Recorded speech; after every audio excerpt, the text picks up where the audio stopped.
Uh, what I will do is, to save time, I will not go to the slides. I will just talk about a few of the major issues.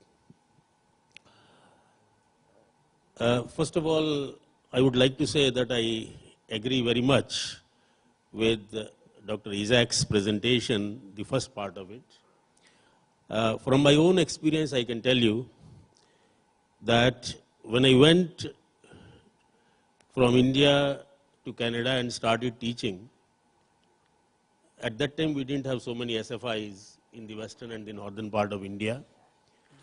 And therefore my class over here used to be very good.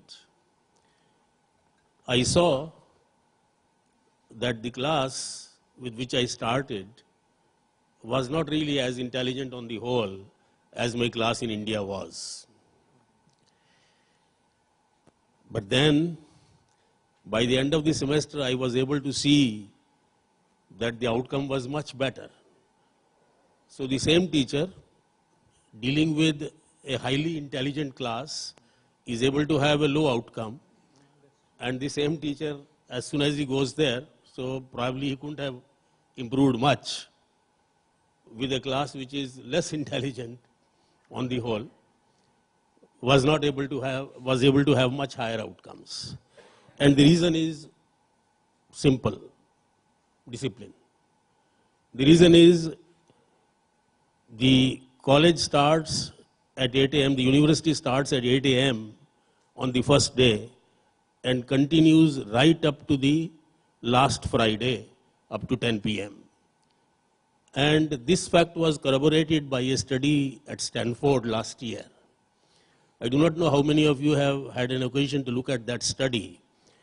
That study compared four-year engineering students at Stanford with four-year engineering students at IIT Madras. And they tried to find out how many hours a student uses in his studies, including class, laboratory, workshop, assignments, and all that. They found that a Stanford student in 2.5 years spends the same number of hours that an IIT Madras student spends in 4 years. So basically, the IIT Madras degree of 4 years is worth 2.5 years, if you count the number of hours of study. That is the position that we have. And what is the position at Mofazil colleges, I do not know, because there is no study of that kind existing. So, Dr. Isaac, you are very correct. And that single student's, impression, that's really corroborated by an intensive study over years by Stanford. That's why I go on telling to whichever college I go. And I have visited now about 200 colleges in GTU, that if we cannot have discipline, we should not ask for a world-class university in India. The alternative is close down all the universities and send those who are worth it outside, because we are not going to have a world-class university unless we improve our discipline. That is the first thing I would like to say. Regarding industry-institute interaction, what Dr. Isaac said was the story retailed to me for 2 months or 3 months when I joined as the Vice Chancellor at GTU. I called a number of meetings of industry people. I invited myself also to many of those meetings, and the same story was repeated. Now, I had at that time 50,000 students in the third year, and they were to come to fourth year next year. And I was looking for projects in the industry. And as usual, I was told the numbers and all that, and I was told it is not possible. Regarding Gujarat, we have in Gujarat 2.5 lakh registered small, medium enterprises. I had only 50,000 students. Usually 2 to 3 students do a final year project. So I wanted about 20,000 final year projects. Ultimately, on 2nd August 2010, I declared my clear-cut intention that every student project we'll make an attempt should be in the industry. Now, when our students came to the industry, came to the final year in August 2011, we were able to send them to the industry. 50,000 of them went to the industry during the summer. 17,000 projects were ultimately done during the year. 73% of them were in the small and medium enterprises. So at least in Gujarat, I can say, if you do not have a lot of interest only in going to the large industry, we could do it.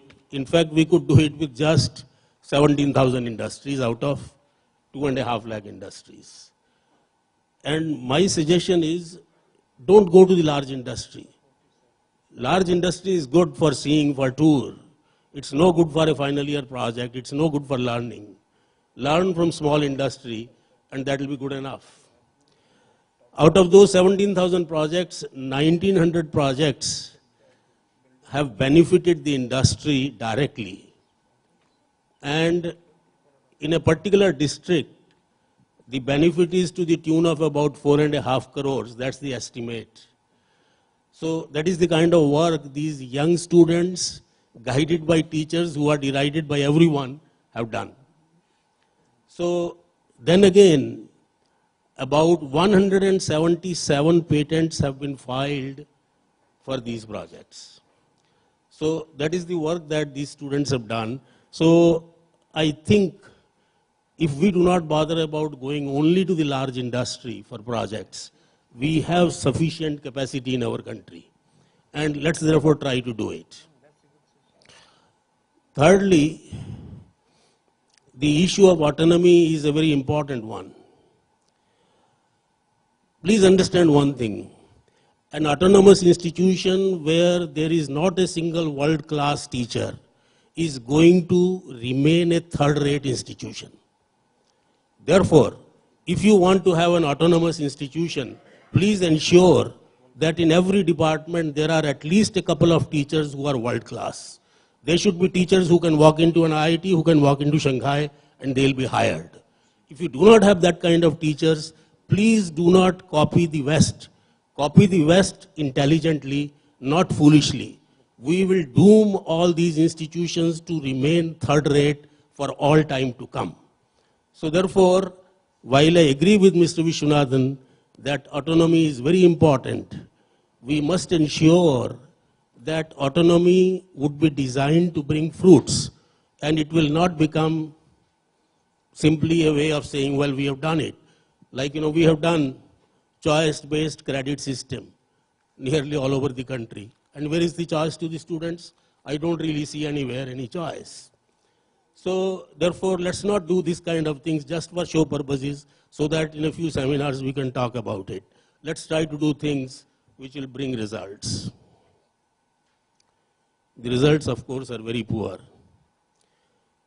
The results, if you look at the technology institutions, QS rating for technology institutions showed that not a single Indian institution was in the first 50 of the world.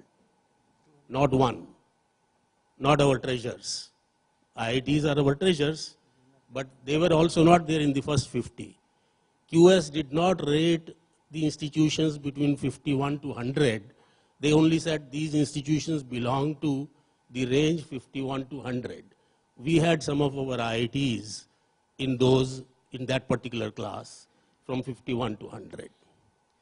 Moreover, when they rated the technology institutions in Asia, then also we did not have a single institution from India. That is the state of affairs. So it's a real bad state. Not one, even in the best 10 in Asia. Then the question is, what shall we do? Is there a way out?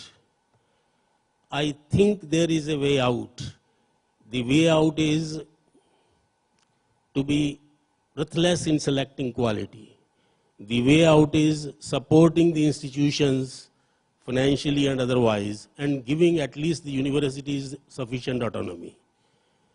Now regarding support, our treasures, these IITs have got a lot of support, they say.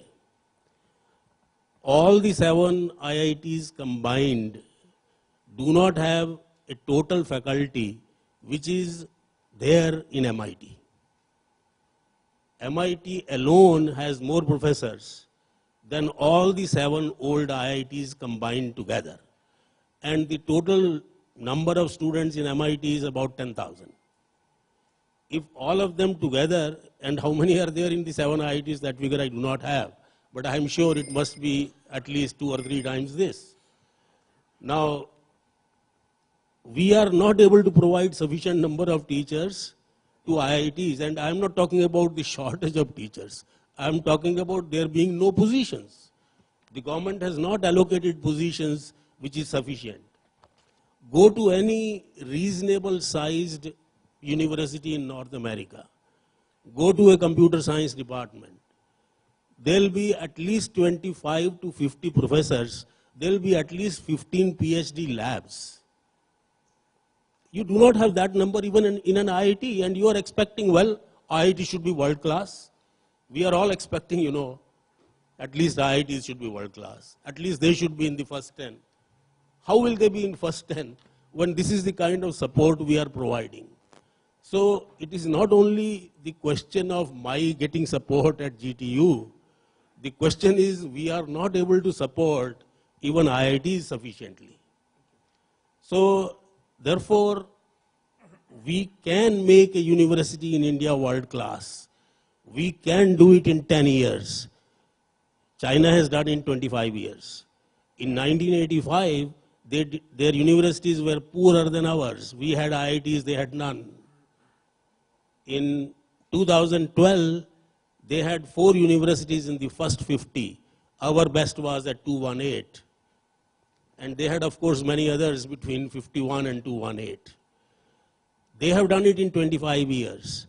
But they have published a lot of literature on what they call as world-class universities. Incidentally, the word world-class university probably was coined by them in Shanghai in 1985, when they established a center for world-class universities over there. And in 25 years, they have gone from a level which was no better than us to a level where we just are not there. And I suggest in 10 years we can be there, because they have already shown the path. It is possible. We can do it if we want to do it.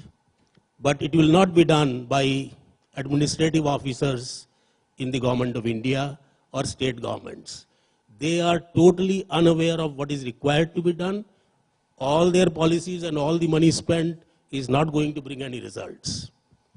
The result that you are seeing of increasing the access is only because of our businessmen in education, and all thanks to them, at least students are able to get some education, though it is of low quality.